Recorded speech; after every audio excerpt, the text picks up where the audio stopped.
Here we go. So yeah, if you want to take an opportunity to explain that, the difference in those two videos, with somebody think, there was a bit of a contradiction. Somebody had pointed out about the color of Jesus. Okay. So All right. I'll let you go ahead.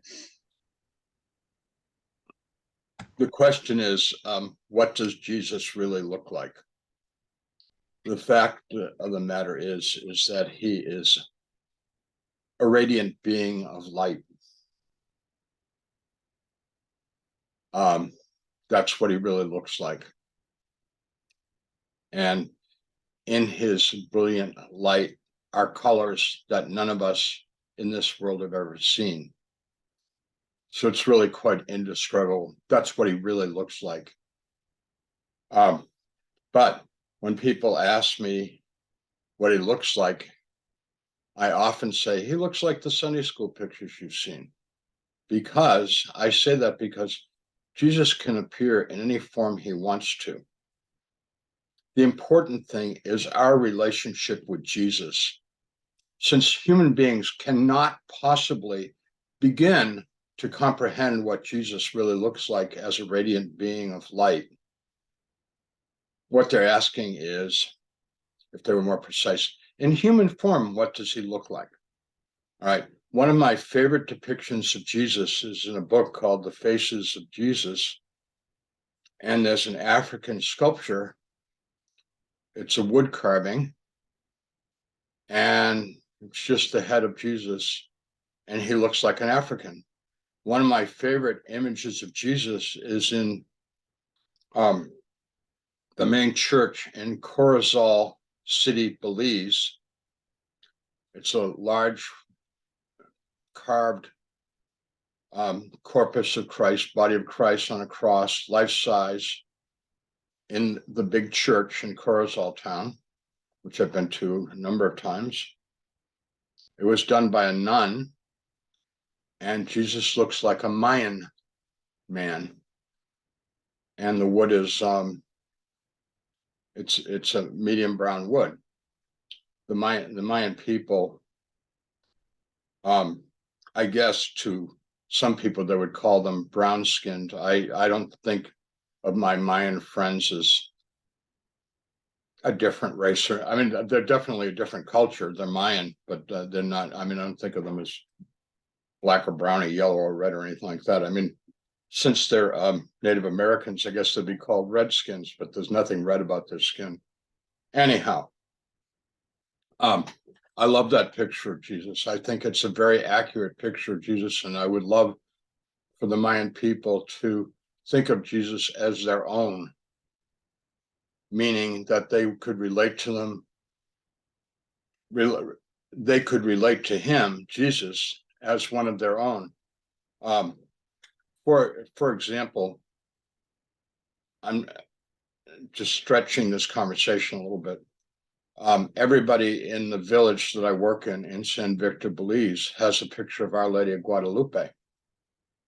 And the reason why they have a picture of Our Lady of Guadalupe, she's very, very important to the people of Central America. She made an appearance 500 years ago, to a indigenous man and told him that he loved the native people of Mexico. And because of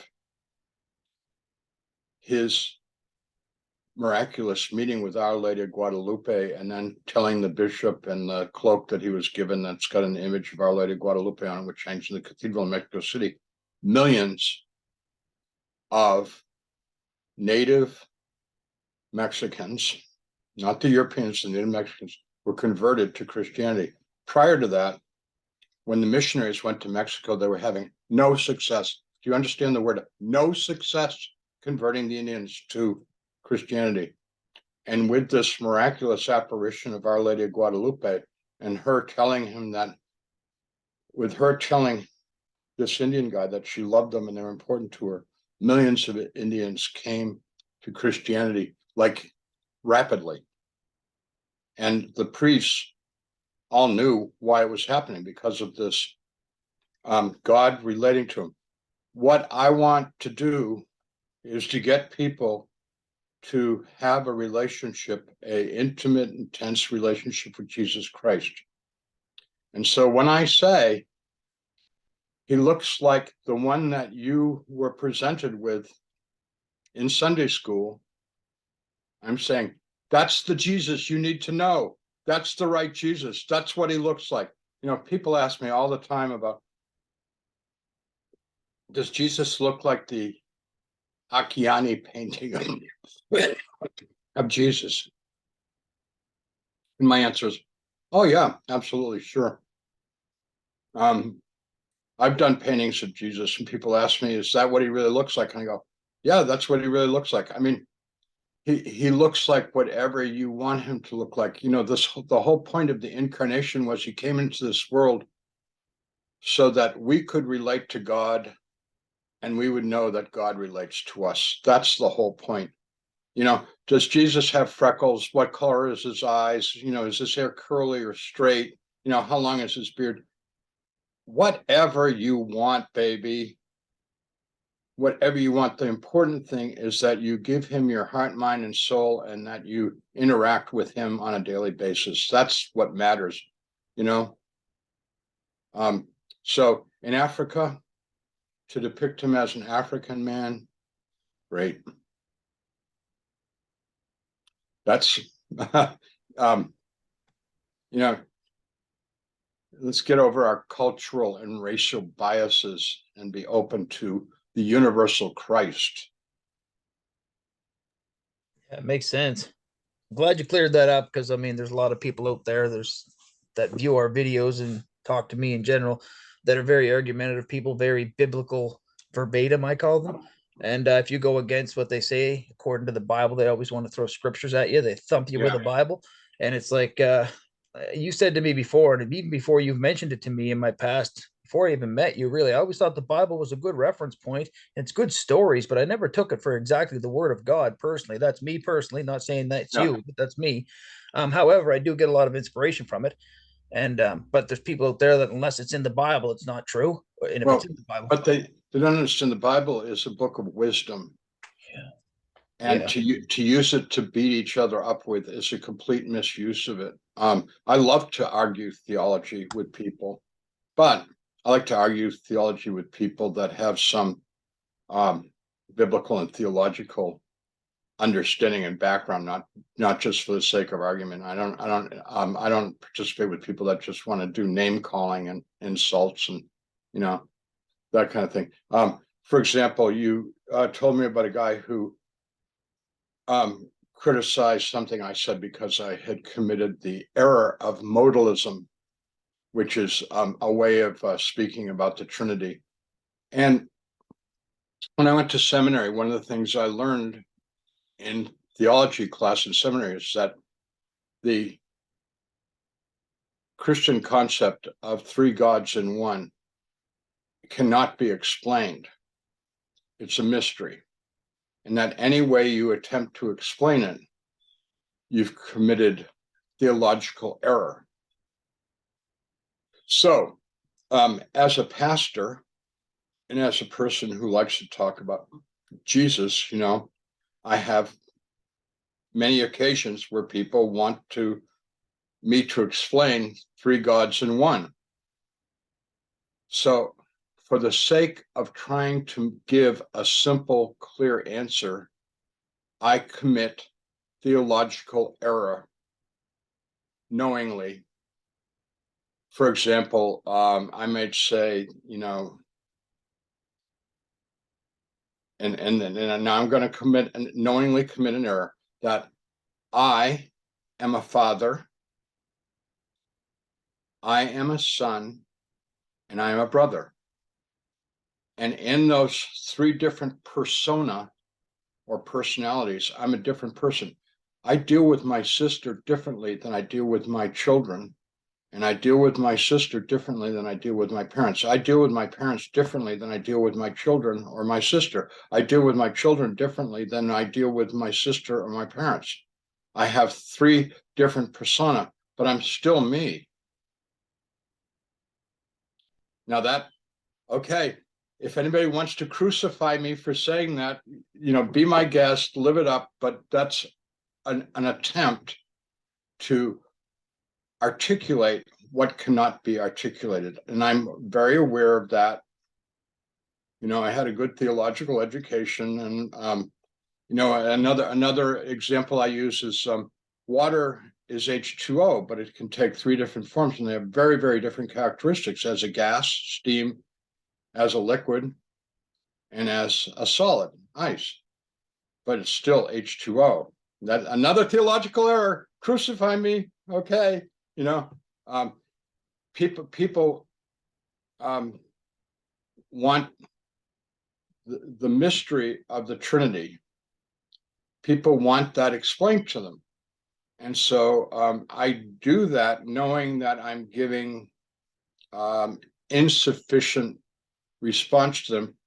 But if I give them what I got in seminary was, I'm sorry, it can't be explained. It's a mystery, and any ways to attempt to try and articulate that would be a theological error. People don't find that a very satisfying answer. Matter of fact, they see that as a bit of a put down. Now in seminary, we didn't see it as a put down because we talked about it for a whole class, all the different ways that one commit theological error talking about the Trinity. But anyways, people don't want that lecture.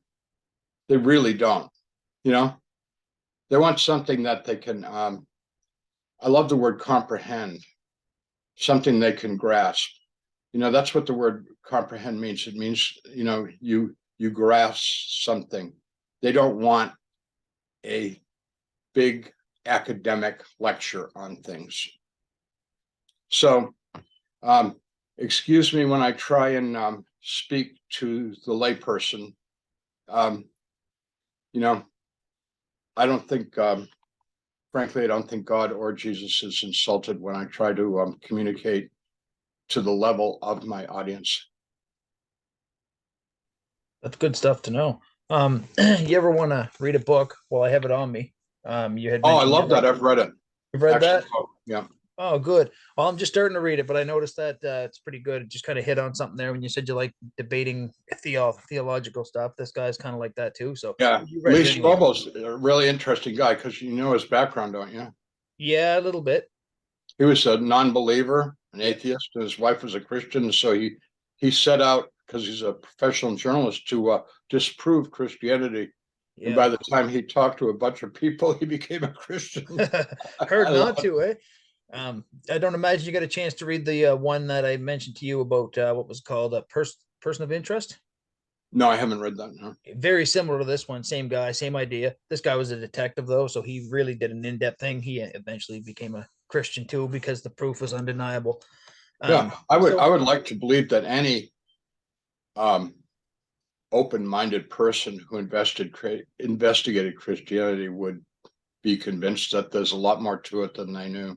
yeah, well, with me, I used to think Jesus was just like a Santa Claus. Well, not Yeah, so much Jesus, but God, Tooth Fairy, Santa Claus. A nice idea, but I never got to see him, which I still kind of hold a little bit of questions about that. Why does God expect us to love God with all our heart, mind, and soul, but never appears to us, never gives us any reason to believe he's actually there? Not me personally, but other people have said this to yeah. me, and I agree with them. Well, How do that you and love? you just given the whole rationale for the Jesus's self-sacrifice and crucifixion. Yeah, I get that now. I didn't get that before, so other people are Yeah. still. You got to meet them where they're at, right? They're not quite there, but anyways, it's good. So books like this help me get there. Before you run out of time, I don't know how much time we have left, but the guy that had mentioned he'd like to know about what your thoughts were about the state of the current state of the U.S. and the decline of the Western culture. If you want to touch on that, I don't know if you. Well, Jesus and I talked about it, so I'll try and first give you what Jesus told me about that. God is very, very disappointed with the U.S. We were given a great opportunity, meaning the people that came to this country, to build, a a better society than what we left. And, you know, the overwhelming majority of people that came to this country were losers. And I'm including my family. Okay, my family history, which I know something about. And, you know, they weren't doing well where they came from. Now, some of the people were forced to come here, like the African slaves. But of course, they weren't doing too well either, because they had been captured by other Africans, you know, and sold into slavery for profit. So they weren't doing too well too, because the way the slave trade worked was Africans would go out and raid other African villages and capture, you know, men, women, and children, and sell them to the slave traders and ship them over here against their will. But anyhow, the point is that we're a bunch of losers, and we didn't want to create a world like the old world that we came from. And unfortunately, the relationship with the native people, the indigenous people, went south pretty quickly. Which is a really horrible part of our history, but I just want to put that aside. That's a whole nother topic, how we treated the indigenous people. So anyways, we struggled to try and create a nation of greater equality and freedom, with the exception of the indigenous people and the slaves, etc. And God gave us an opportunity to be, as it's been often quoted, I think by the first President Bush used this term, we were created to be a light on the hill, which is a biblical reference. And in some respects, we have been a light on the hill. The fact of the matter is that there's a lot of people, and I'm talking about billions of people that would love to come to this country. Matter of fact, one of the problems we have is that millions of people are trying to get into this country all the time, illegally. And it's a really big problem, because what do we do? You know, I'm not going to go down that road, because that's like, you know, I don't know the answers to that problem. But anyhow, for a lot of people, including my family, coming from extreme poverty, and I know the stories that my grandparents told me about the old country. The poverty was like third world poverty, coming from a European background. You know, I mean, they had nothing. And they came here and they did well. And they loved this country. You know, super patriotic, super pro-American. And my dad, you know, fought in World War II. He was extreme patriot, right-wing, ultra-conservative, American patriot, you know, he would be the first one to join Make America Great Again, MAGA, you know, Republican kind of guy. Anyhow, but he would certainly exclude people of other races from his understanding of what America should be. It was very racist. Anyhow,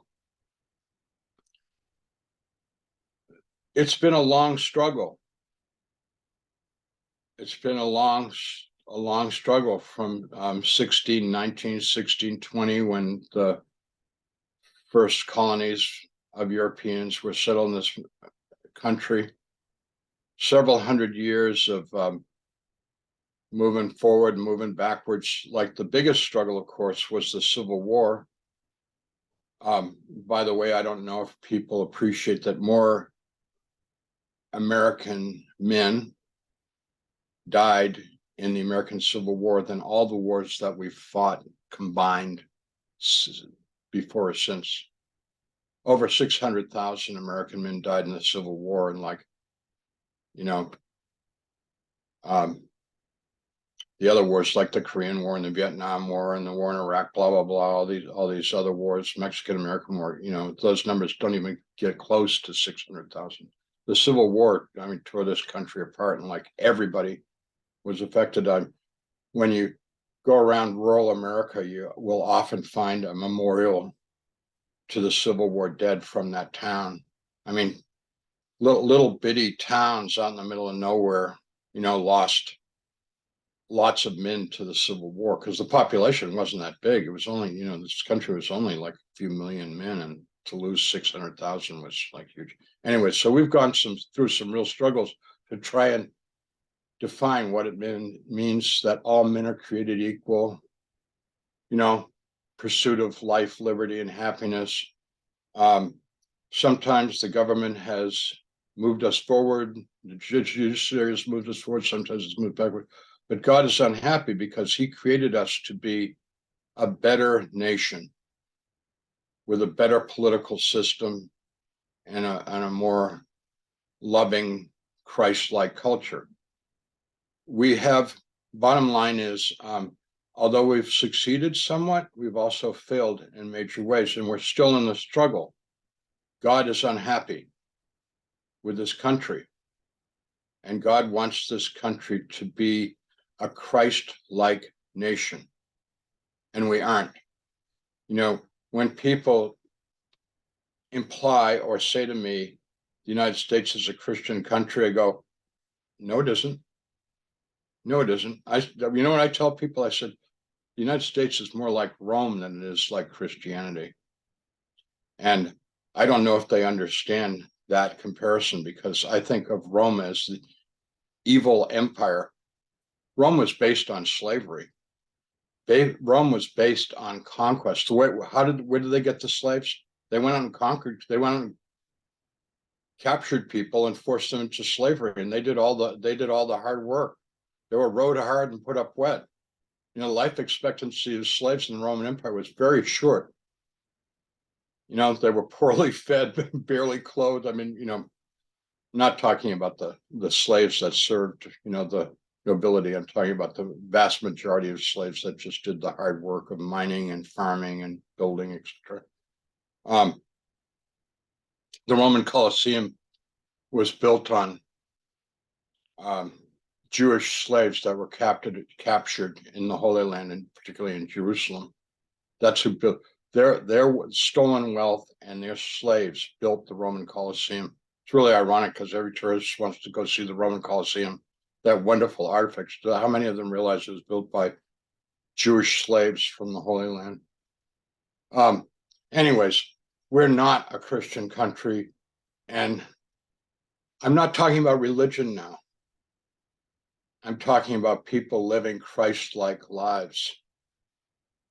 And I make that distinction. I don't think we have time for me to go into a big thing about the distinction between a Christ-like life and being a religious person. I think those can be, and often are, two separate things. That theoretically they should be one thing, but a lot of times they aren't even close. Anyhow, God wants us to live a Christ-like life, and we are not doing it. And we need to get on the ball, because if we don't, God will give the blessing. It's called the blessing. He'll give the blessing to somebody else. And it might surprise us who that somebody else would be. It might be somebody in Africa or Asia or South America,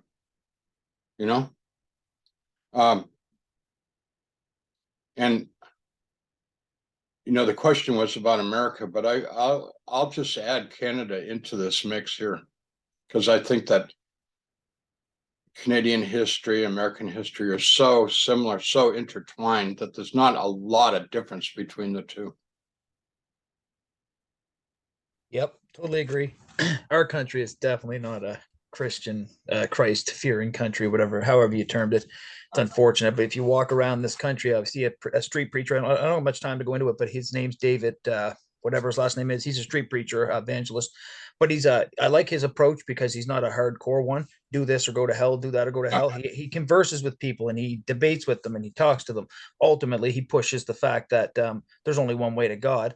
Um, you got to watch him anyways, but watching him going out into the streets of all over Canada, it's amazes me. It appalls me, but it amazes me with the lack of Christ in our country. So imagine the States is similar to it of what you said, but anyways, it's what do you, I don't see much hope for the world. Yeah, let me just throw in one statistic.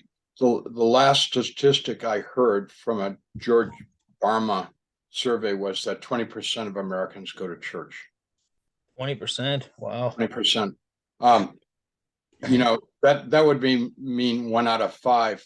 And what does it mean that 1 out of 5 people go to church? Well, it means there's not a lot of interest in Christianity. That's actually a higher percentage than I thought it was going to be honest with you, because I don't think we're that high in Canada. The church in Europe, it's like 1.5%, 2%. Well, that's too bad. I don't go to church myself, so maybe I'm amongst those people. I just don't see much need for it myself. God love the people who want it, but I don't. I feel it's they're too doctrinated. The ones around here that I've tried to go to, they're like they have their dogmatic ways. I don't know. I don't want to badmouth church because God love the people who go to it. You need that like-mindedness with people. Yeah. But I've tried to go to different ones and I find they push. There's a very little message of Christ in, but then it's all about volunteer and all about like donating money. You got to come down here and go to my church. I think you'd find it different. But yeah, anyway. well, I've been told there's different churches, so maybe I will come down and surprise you someday. Yeah. I'm gonna lose you here, so I don't want it to cut off like it seems to do in the past. But I do appreciate you doing the interviews, man, and I'd like to do another one with a viewer if we could at some point.